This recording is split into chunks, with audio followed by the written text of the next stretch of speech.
اس کا نام ابو ذر تھا اور وہ مدرسہ میں پڑھتا تھا،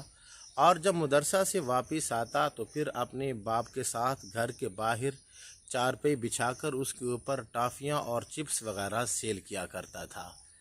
وہ اپنے ماں باپ کی آنکھوں کا تارا تھا اور اپنے بہن بھائیوں کو بہت زیادہ پیارا لگتا تھا۔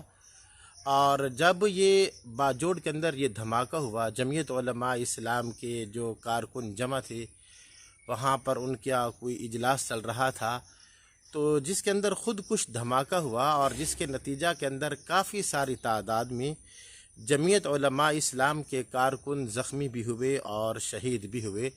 اور جو لوگ شہید ہوئے یا جو لوگ زخمی ہوئے، یقین جانی آپ جس کی بھی داستان اٹھا کر دیکھیں تو جو دل ہے وہ خون کے آنسوں روتا ہے۔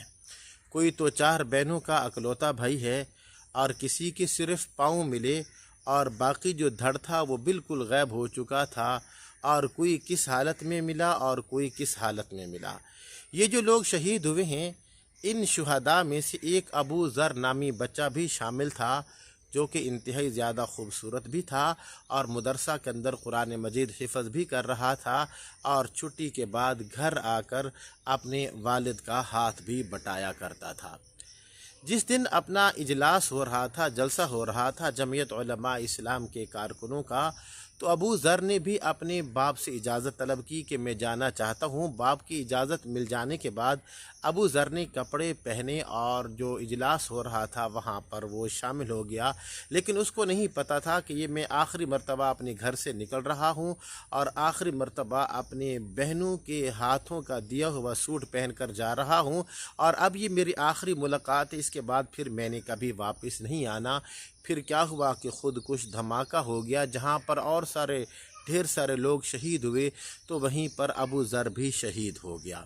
شام تک تو والد انتظار کرتا رہا کہ میرا بیٹا آ جائے گا، لیکن شام کو بھی جب واپس نہ آیا تو انہوں نے محلے کے اندر کافی تلاش کیا، ابو ذر پھر بھی نہ ملا۔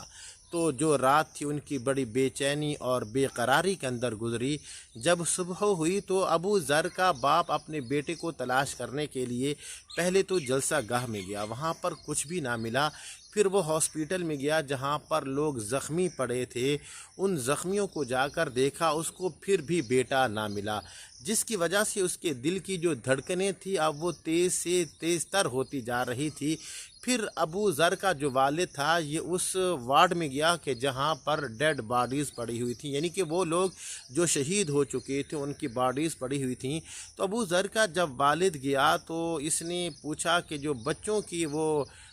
جو ڈیڈ باڈیز ہیں وہ کہاں پر پڑی ہوئی ہیں، تو اس کو بتایا گیا کہ فلاں لائن میں پڑی ہوئی ہیں۔ تو ابو ذر کا باپ جب وہاں پر گیا تو کیا دیکھتا ہے کہ ایک جو اپنا باکس تھا اس کے اوپر صرف قمیص پڑا ہوا تھا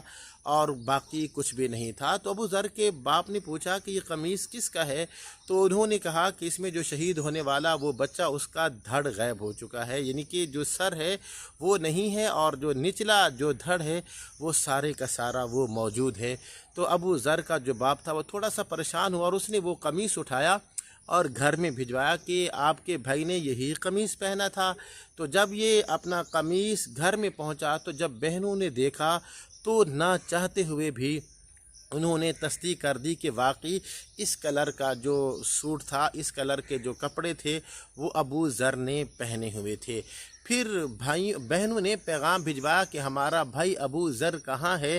تو باپ نے بتایا کہ جو تمہارا بھائی ہے اب وہ دنیا کے اندر نہیں رہا، بلکہ اس کی جو باڈیز ہے وہ باکس میں پڑی ہوئی ہے۔ بہرحال دوستو، اس طرح کی اور کتنی ساری داستانیں ہیں کہ جو باجوڑ خودکش دھماکے کے اندر وہ پیش آئیں۔ آپ جس داستان کو بھی اٹھا کر دیکھ لیں، یقین جانیے دل خون کے آنسوں روتا ہے۔ لیکن جب ابو ذر کے بارے میں دیکھا اور سنا اور پڑھا تو یقین جانیے دل نے مجبور کر دیا کہ یار اس شہید بچے کی جو شہادت ہے اس کو خراج تحسین پیش کرنا چاہیے۔ بہرحال ابو ذر تو دنیا سے چلا گیا، بس اللہ پاک اس کو شہادت کے اعلیٰ رتبے کے اوپر فائز فرمائے، اور پیچھے جو اس کے لواحقین اور جو رشتہ دار ہیں اللہ پاک تمام کو صبر جمیل کی توفیق عطا فرمائے۔ دوستو، جتنا ہو سکتا ہے اس ویڈیو کو زیادہ سے زیادہ وائرل کرنے کی کوشش کیجیے۔ جہاں بھی رہیں خوش رہیں، ڈھیر ساری دعائیں آپ کے لیے۔ اللہ حافظ۔